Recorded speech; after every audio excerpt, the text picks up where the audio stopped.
Near mint condition, the home of collected editions. Oh my gosh, look at that panel of Batman. You have the Absolute, you have the Deluxe. DC Comics firing on all cylinders.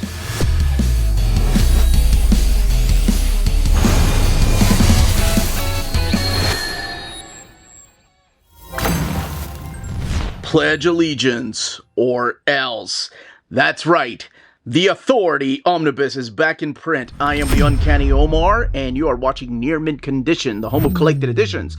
And today, I'm going to do an overview of this new printing of the Authority Omnibus from DC Comics. So, let's find out what this book is about.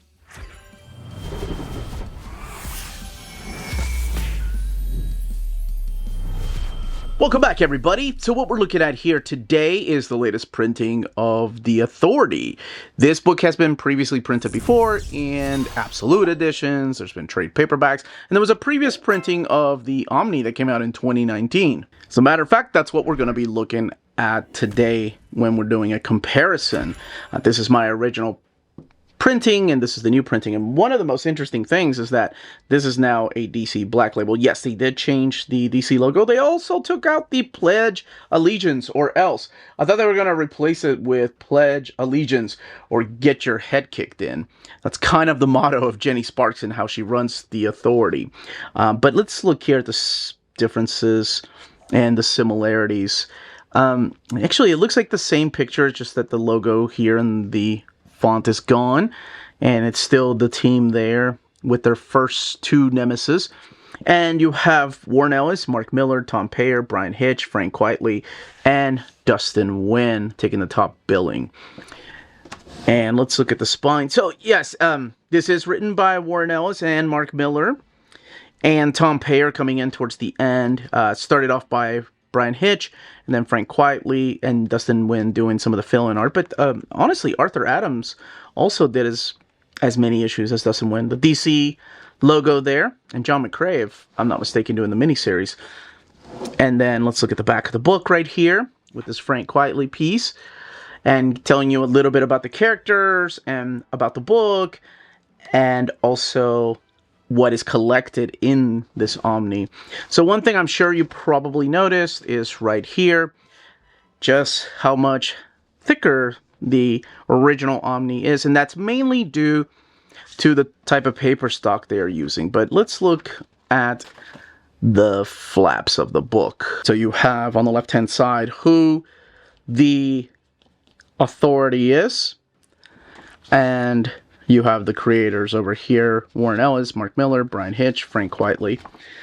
And then you have this image. It's the same image that they're using under the dust jacket over here, except it's not as big as the image over here because this is a little bit thicker than this book. But it is an image by Brian Hitch that goes all the way around, showcasing the main cast of characters that stay on the book for the majority of the series. We will be doing a comparison in a little bit, but first I'm going to crack this open and talk about the stories found in here, and check out this artwork together, and look at the extras, and of course do the comparison to the original printing. Alright, let's go ahead and get this opened, and you have your black end sheets there, the Authority Omnibus. And the credits over here, this piece by Arthur Adams. So you do have, of course, the top billing again: Warren Ellis, Mark Millar, Tom Payer, but also Joe Casey and Paul Jenkins and DeSalle Young.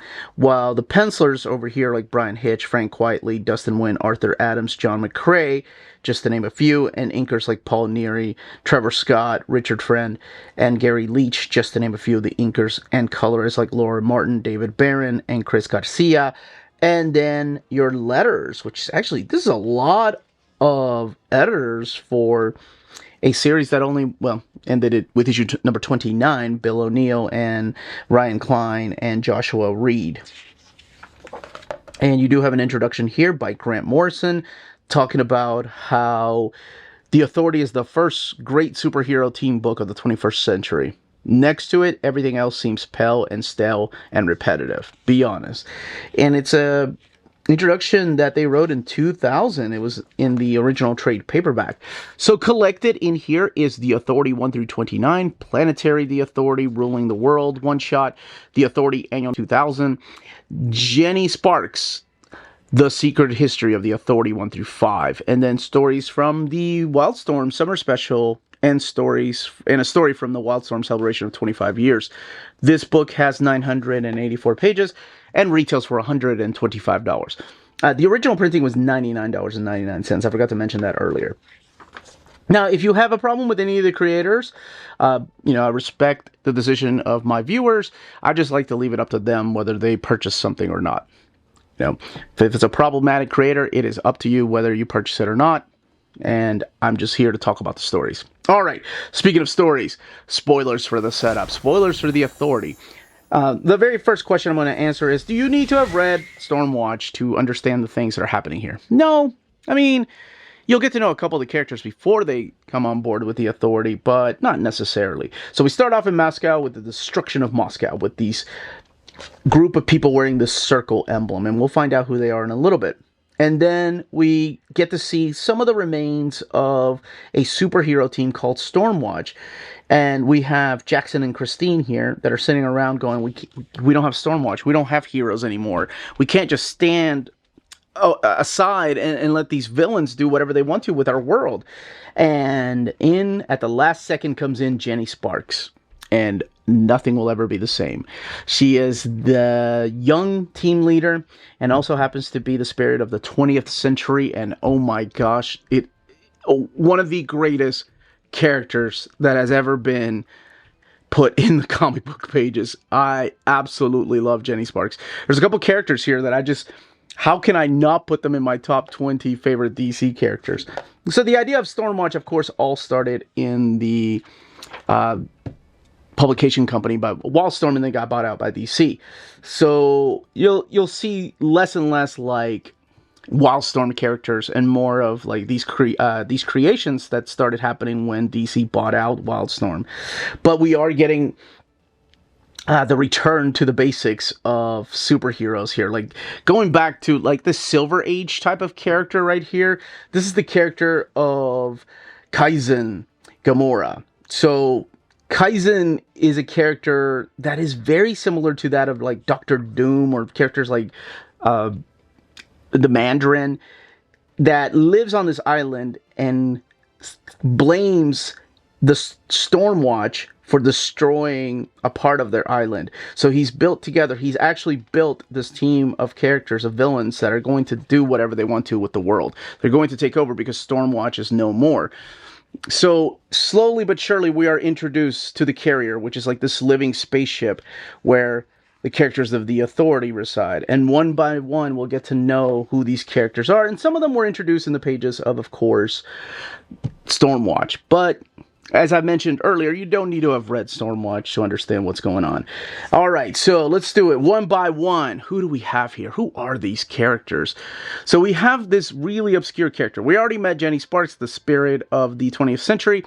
Also, like a living lightning is what she is. She has that type of power, and the more you read, the more she's explored. You have Jack Hawksmoor here. He's the god of cities. He draws his powers from cities. That's his power. He breathes in, he's able to like breathe in pollution and breathe out oxygen. Very, very unique character. You have the engineer, this character right here, who's a scientist that got rid of all her blood and replaced it with nanotechnology. And now she commands nanotechnology. You have the character over here of the doctor, who is very much the wizard of the team, the shaman of the team. As a matter of fact, Stormwatch had a shaman before. And very like your Doctor Strange type of character.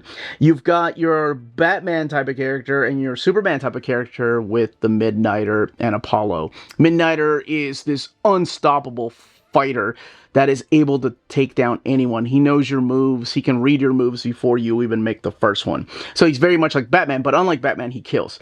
And then you have Apollo, who is the Sun King and has the power of solar energy, very much like the character of Superman. And then you have the Carrier here, which is a living, breathing ship. Now, there is one more character from the team, and she is right here, Swift.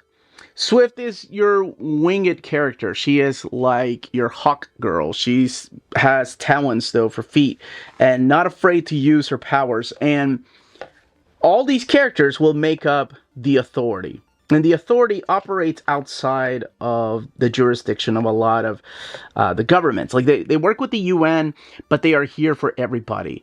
And they live inside of the carrier, which is like an interdimensional ship that is stuck in between the multiverse, if you will. So that's what makes this team so unique, that they work outside of that. So the very first story arc in here, we are introduced to the characters. We give a little bit of background to each of them and how they work with each other and who has relations to each other. And you have them fight off against Kaizen Gamora, which, like I said, it's like Doctor Doom or Mandarin or even like Fu Manchu, that type of character. But he's basically a one-dimensional villain. But he's not there, you know, to be liked, to be, like, for you to try to psychoanalyze. He's more of just the evil villain trope that they're using to introduce these characters. And that's a really cool way to introduce them. And let me just say, the other big character in here is Brian Hitch's artwork. Because Brian Hitch, this is the first time you're going to see art that we call the widescreen type of artwork, like that cinematic type of art that after this, a lot of other comic books try to be. Well, and some of them succeeded, right? And there's nothing wrong with art inspiring art, but this is like the first time we're actually seeing double page spreads used like a movie shot. And the same kind of artwork in here is going to be taken over to like the Ultimates in the Marvel Universe with Mark Millar. So the first part of this is written by Warren Ellis, introducing us to these characters, introducing us to the world that they live in. And then we shift on over to the second story where we have an invasion from a alternate Earth. And this is a really dark group of people. It's like the British government and the Italian government working together with aliens, and they've taken over the world. The aliens, however, are having a hard time breeding. And what they decided to do is put the target on our Earth, our world, and make it a breeding ground, like almost like a what did they refer it to as a rape slave planet is what they were going to use. So it's stories like that you're going to be reading about, those type of villains that the Authority are fighting, villains that you don't necessarily see in the pages of course, Superman, Batman, X-Men, and things like that. Because, I mean, they can't, right? Like, you can't really do stories like that. I'm sure a lot of writers, including Morrison, wanted to do that. The next story arc, I mean, we go into... it's this 12 issues of just this big buildup for the fight against, quote-unquote, God, who isn't like the God that a lot of people expect it to be. That they might have found God and it's coming to attack us. And I don't want to reveal what happens. I don't want to reveal who lives, who dies, and how they end up defeating these villains, because part of the fun, part of this, what makes this great, is the putting the characters in these horrible positions and then having them make these decisions to do whatever it takes to win. Such as the case with Midnighter later on and what ends up happening between him and Apollo and what he does. Oh my gosh, it is so good. So let's move on, because that wraps up Warren Ellis's run. Also Brian Hitch's run. And then we have this mini-series right here that is such a really good mini-series, because it is the secret history of the Authority, and what it does is it chronicles the life of Jenny Sparks before the creation of the Authority. So it has like her relationship with characters in real life like Albert Einstein, and also evil characters here like Adolf Hitler. But you'll see the introduction in here to like the engineer, who will play, of course, a bigger part later on. And now this is Mark Millar with John McCrea doing these particular stories. And you get a better understanding of who Jenny is, or how long she's been alive. If she really truly is the spirit of the 20th century, how long has she been out there? And what exactly are her limitations to her powers? The next story arc, or actually the next story in here, is the Mark Millar and Frank Quitely part of the story. So with issue number 13, Mark Millar takes over the book and becomes the writer, and then Frank Quitely becomes the artist. And we have them pitted against these characters here that are very in your face about Marvel like a take on the Marvel characters, right? Obviously the Avengers there. And the team has to go and try to defeat these new villains. So Mark Miller introduces some new ideas through here. And, you know, some people like this part, some people are very divisive with this era of the Authority. Some people have problems with Frank Quitely's artwork, but it is still following the adventures of these characters and what they're willing to do. And there is a little bit of like editorial fixes that happened in the original run, but when it came to collected editions, they did the right thing and went back to the original art. So let me just show you, for example, like the characters were so in your face about being obviously Avengers in this page that editorial decided for the single issue comics to remove a couple of these things. And they were like, yeah, that's a little too in your face. We can't get away with that. But for the story here, they are restoring the artwork back, or even some of the censorship that they had here with like grunge right there. With Swift, like that, I think they gave them clothing, but just little things like that editorial was pushing on in the single issues. But when it came to collected editions, they restored it back to the way they were originally drawn. Now, unfortunately, Frank Quitely, I actually like this story right here about this guy that has 24 hours to kick the crap out of the Authority, and let's just say they do their best. Now, this is the annual right here with Joe Casey, and this is focusing on the different characters of the Authority. Warren Ellis comes back for, I think this is the Jack Hawksmoor story right here by Warren Ellis, if I'm not mistaken. Yeah, and Cully Hammer. And then this one focusing on the Engineer and how she's kind of stripped away of her humanity. This is a fill-in issue by Docell Young and John McCrae, focusing on the two characters from the Stormwatch days. Jackson here, and there we go, Christine, as they go out on a date, if you will. And then we go back to your uninterrupted story right here, where another big story arc is about to take place. Now, unfortunately, Frank Quitely had to take a break from the book.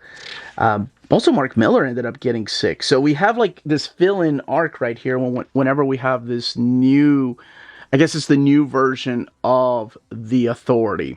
So in this storyline, the original Authority gets taken down by this big character. And now we have a new Authority, if you will. It's a, how do I put this? These are established, approved versions of the Authority. And it is the Colonel, the Machine, Street, the Professor, Rush, Teuton, and Last Call. So, yes, obviously very in your face. This is the Tom Payer and Dustin Nguyen era. So this is like a fill-in issue. So don't worry if you're seeing this issue right here. It is Brave New World Part 1 of 4. And the next issue is a story called The Transfer of Power 1 of 4. So it was because things were running behind. Mark Miller eventually actually got sick, and then he had to ask his friend at the time, Grant Morrison, to step in and write the story, a fill-in story, which I don't think, lots of rumors out there, right? But Morrison ended up not getting paid, and it kind of led to both of them not speaking. Not the only reason, but a lot of different things and drama behind the scenes. Now, Brave New World does continue, but this time around it is Arthur Adams that comes in for a couple of issues to try to finish out the run. And it's Mark Miller coming back to the characters. So, unfortunately, he doesn't finish the run either. It is Gary Eskeen that actually finishes out the run. Not just the story arc, but the actual run of the Authority. Now, all the way in the back, we do have covers over here. These are trade paperback covers, the Absolute Authority covers, and the covers for volumes 3 and 4. Unused covers here. Unused pencils. Jenny Sparks' The Secret History of the Authority #1 variant by Brian Hitch. This piece by John Cassaday. The Doctor, man, it's crazy. Seth Fisher and John Cassaday are both gone. Died way too young. Kyle Baker's pinup here. And And that little baby becomes really important in the story, but I'm going to leave it to you to find out. This is a really fast read. Gene, oh my gosh. This is a really quick read. A really quick read. I remember just a couple of days ago, I got this in and I was like, well, I gotta make time to read that. So I refreshed my memory and started reading some of the early chapters, and I did not put the book down. A couple hours later, I'm done. I'm like, well, I forgot how easy it is to read. Unlike Planetary.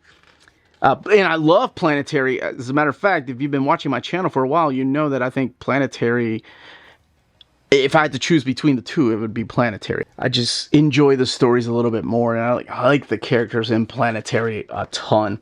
So that crossover is a lot of fun here too, which I didn't really talk about that much. But basically, it's just Planetary investigating the Authority. And this is the script right here to, I believe this is issue number 1, if I'm not mistaken. Sorry, the Authority in 18 pages, yeah. And then you get to see the artwork that makes up the story. So, end sheets. The Omni has a total of 984 pages. And again, retailing for $125. Let's look at the binding really quick. It is sewn binding and printed in this thick, glossy paper stock.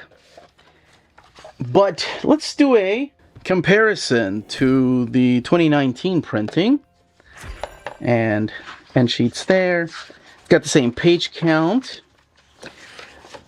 And paper stock is a little bit different. The paper stock that they use for the 2019 printing is a really thick, glossy paper stock. Whereas over here, it's not quite as thick. But just showcasing how it lays over. So it's got a little bit more bleed through. Very, very, very minimal bleed through. I mean, it's not like real thin paper stock. But let's look at the colors. Over here, you can see it's a little bit more red in tone than over here. And just the way it lays over, you can see the sewn binding over here. Over here, it's a little bit tighter. But I must have read this book so many times. And just to kind of give you an idea of how it lays over. So let's look at an early double page spread and the way it lays over. You can see the sewn binding there. And over here it's just a little bit of minimal gutter loss going on, and that's due to the way that it's bound. But that is it. That is the Authority Omnibus, the 2025 edition. And that, as they say, is that. If you're interested in purchasing this omnibus, don't forget to check out our sponsors. If you're in Europe and you're interested in buying these books, definitely check out Walt's Comic Shop in Berlin, Germany. They have the cheapest pre-order prices, flat shipping rate of €12 for all EU countries, emails answered within 24 hours, waltscomicshop.com, and you can use the code nearmintcondition at checkout and get free shipping for all EU countries with your first order over €40. That's Walt's Comic Shop, your reliable source for omnis and premium collected editions in Europe. Ding! CheapGraphicNovels.com, your online home for graphic novels and collected editions up to 50% off cover price. They have excellent shipping and prompt and helpful service. Check out their bargain deals for up to 90% off cover price. And don't forget that CGN also takes pre-orders. That way you don't miss out on the hottest releases. And they are currently running a special promotion for you Minties. If you're a first-time customer, after receiving your order confirmation email, reply back to that email and let them know Near Mint Condition sent you their way. They will then apply a free shipping promotional credit to your next order in the US. Cheap Graphic Novels, your source for the hottest books with the kind of deep discount, quality shipping, and customer service that will keep you coming back for more. And that was the content and page count and build of this omnibus. In the comments down below, let me know if you plan on picking it up. Let me know if you've never heard of the Authority and all you know is that they're going to show up in Superman, or some of the characters are going to show up in the new Superman movie, or you might have heard of them and know nothing about the characters themselves. So I hope this overview was able to convince you to check out the book if you've never read it. Again, it's also available in 2 soft covers that my buddy Dom is doing an overview of on the channel. But that is it, everybody. Stay healthy and safe out there. Much love and long live Jenny Sparks.